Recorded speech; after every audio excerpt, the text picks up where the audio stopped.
پیارے بچوں، اس دنیا میں سب لوگوں کو اپنی فکر ہوتی ہے. ہر کوئی یہ چاہتا ہے کہ ساری اچھائیاں اور بھلائیاں اسے اور اس کے گھر والوں کو ہی مل جائے. مگر پیارے بچوں، اس دنیا میں ایک ایسی عظیم شخصیت بھی ہیں جنہیں 100 200 1000 2000 لاکھ 2 لاکھ لوگوں کی نہیں بلکہ پوری امت کے لوگوں کی فکر ہے، اور وہ ہے ہمارے پیارے نبی، اللہ پاک کے آخری نبی، مکی مدنی محمد عربی صلی اللہ علیہ وآلہ وسلم، جو اپنی امت کی فکر کرتے ہیں اور ان سے مشقت اور پریشانی کو دور فرماتے ہیں اور امت کے لیے خیر اور بھلائی چاہتے ہیں. اللہ پاک پارہ 11 سورہ توبہ کی آیت نمبر 128 میں پیارے نبی صلی اللہ علیہ وآلہ وسلم کے بارے میں ارشاد فرماتا ہے، لَقَدْ جَاءَكُمْ رَسُولٌ مِّنْ أَنفُسِكُمْ عَزِيزٌ عَلَيْهِ مَا عَنِتُّمْ حَرِيصٌ عَلَيْكُمْ بِالْمُؤْمِنِينَ رَءُوفٌ رَحِيمٌ. یعنی بے شک تمہارے پاس تم میں سے وہ عظیم رسول تشریف لے آئے جن پر تمہارا مشقت میں پڑنا بہت بھاری گزرتا ہے. وہ تمہاری بھلائی کے نہایت چاہنے والے، مسلمانوں پر بہت مہربان، رحمت فرمانے والے ہیں. پیارے بچوں، قرآن کریم کی اس آیت مبارکہ سے ہمیں 3 باتیں سیکھنے کو ملتی ہیں. نمبر 1، اس آیت میں حضور صلی اللہ علیہ وآلہ وسلم کی تشریف آوری یعنی آپ کے میلاد مبارک کا بیان ہے. اس سے معلوم ہوا کہ محفل میلاد مبارک قرآن پاک سے ثابت ہے. نمبر 2، ہمارے پیارے نبی صلی اللہ علیہ وآلہ وسلم اپنی امت کے دکھ درد اور تکلیفوں کو جانتے ہیں. اور نمبر 3 یہ کہ ہمارے پیارے نبی صلی اللہ علیہ وآلہ وسلم دنیا میں بھی ہم پر بہت مہربان، رحمت فرمانے والے ہیں اور آخرت میں بھی. پیارے بچوں، جب ہمارے پیارے نبی حضرت محمد صلی اللہ علیہ وآلہ وسلم ہماری اتنی فکر کرتے ہیں اور ہم سے اتنی محبت کرتے ہیں تو ہمیں بھی آپ صلی اللہ علیہ وآلہ وسلم سے خوب محبت کرنی چاہیے. آپ صلی اللہ علیہ وآلہ وسلم کی سنتوں پر عمل کرنا چاہیے اور خوب درود و سلام بھی پڑھنا چاہیے.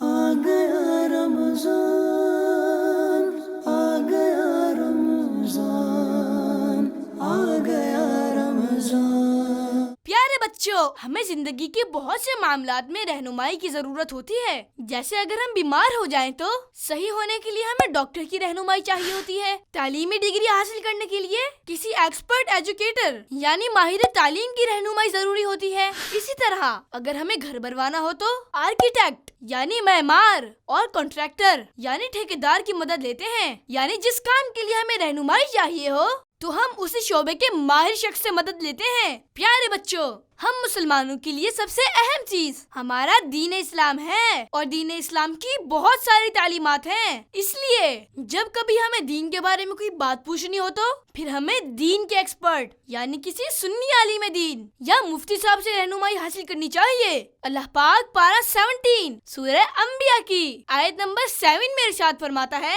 فَاسْأَلُوا أَهْلَ الذِّكْرِ إِن كُنتُمْ لَا تَعْلَمُونَ. اس کا ترجمہ ہے تو اے لوگو علم والوں سے پوچھو اگر تم نہیں جانتے. پیارے بچوں، اس آیت میں نہ جاننے والے کو جاننے والے سے پوچھنے کا حکم دیا گیا ہے، کیونکہ جو نہیں جانتا اس کو علم حاصل کرنے کے لیے علم والوں سے سوال کرنا پڑے گا اور اس کی بتائی ہوئی باتوں پر عمل کرنا پڑے گا. پیارے بچوں، ہمارے لیے سب سے اہم چیز ہمارا دین اسلام ہے، تو ہمیں صحیح اسلامی عقائد جاننے کے لیے، عبادت کے شرعی طریقے معلوم کرنے کے لیے اور اسلام کے مطابق زندگی گزارنے کے لیے علماء کرام سے رہنمائی حاصل کرنی چاہیے. آ گیا رمضان، آ گیا رمضان، آ گیا رمضان. پیارے بچوں، ہم اسکول جاتے ہیں اور بہت محنت سے پڑھائی کرتے ہیں، پھر تعلیمی سال کے آخر میں فائنل ایگزامز کے لیے خوب تیاری کرتے ہیں اور اچھے نمبروں سے کامیاب ہونے کی کوشش کرتے ہیں. لیکن پیارے بچوں، ہمارے اس تعلیمی سفر میں کئی طرح کی مشکلات آتی ہیں. جیسے کبھی ہم بیمار ہو جاتے ہیں تو کبھی ہمارے فیملی کے مسائل جیسے والدین کی مصروفیات، مالی مشکلات یا گھر میں کسی عزیز کی بیماری کی وجہ سے بھی ہماری پڑھائی متاثر ہوتی ہے. اسی طرح زندگی میں کامیابی حاصل کرنے کے لیے بھی ہم اپنی پوری کوشش کرتے ہیں، مگر کامیابی کے راستے میں کئی رکاوٹیں آتی ہیں. پیارے بچوں، ان مسائل کا حل یہ ہے کہ ہم اللہ پاک سے دعا کریں اور اس سے مدد مانگیں. ہمارا پیارا اللہ پاک ہمیں اپنے پاک کلام قرآن مجید میں دعا کرنے کا ارشاد فرماتا ہے اور دعائیں قبول کرنے کی خوشخبری بھی سناتا ہے، جیسا کہ پارہ 24 سورہ مومن کی آیت نمبر 60 میں اللہ پاک ارشاد فرماتا ہے وقال ربکم ادعونی استجب لکم۔ اس کا ترجمہ ہے اور تمہارے رب نے فرمایا مجھ سے دعا کرو، میں تمہاری دعا قبول کروں گا۔ پیارے بچوں، اس آیت سے معلوم ہوا کہ ہمیں اللہ پاک سے دعا مانگنی چاہیے۔ دعا سے مسائل حل ہوتے ہیں اور پریشانیاں دور ہوتی ہیں، اور وہ چیز جو ہمیں ناممکن نظر آتی ہے دعا کی برکت سے ممکن ہو جاتی ہے، کیونکہ اللہ پاک جو دعائیں قبول فرمانے والا ہے وہ ہر چیز پر قادر ہے۔ آ گیا رمضان، آ گیا رمضان، آ گیا رمضان۔ پیارے بچوں، جب کبھی ہمارے ساتھ کوئی برا برتاؤ کرتا ہے تو ہمیں بہت غصہ آتا ہے۔ جیسے کوئی ہماری جگہ پر بیٹھ جائے تو ہم اسے اٹھانے کی کوشش کرتے ہیں، اگر کوئی ہماری چیز لے لے تو ہم بدلے میں اس کی چیز لے لیتے ہیں، یا اگر کوئی ہمیں برا کہہ دے تو ہم بھی اسے برا کہنے لگتے ہیں۔ ایسا کرنے سے اکثر لڑائی بڑھ جاتی ہے اور دلوں میں نفرت پیدا ہوتی ہے۔ لیکن پیارے بچوں، ہمارا دین اسلام ہمیں اس کے اپوزٹ یعنی برعکس سکھاتا ہے۔ اسلام ہمیں سکھاتا ہے کہ ہم برائی کا جواب بھلائی سے دیں، یعنی کوئی برا برتاؤ کرے تو ہم صبر کریں اور اسے معاف کر دیں۔ اگر ہم ایسا کریں تو نہ صرف لڑائی ختم ہو جاتی ہے بلکہ سامنے والا ہمارا اچھا دوست بھی بن سکتا ہے۔ اللہ پاک پارہ 24 سورہ حامیم سجدہ کی آیت نمبر 34 میں ارشاد فرماتا ہے ادفع باللتی ہی احسن فاذا الذی بینک وبینہ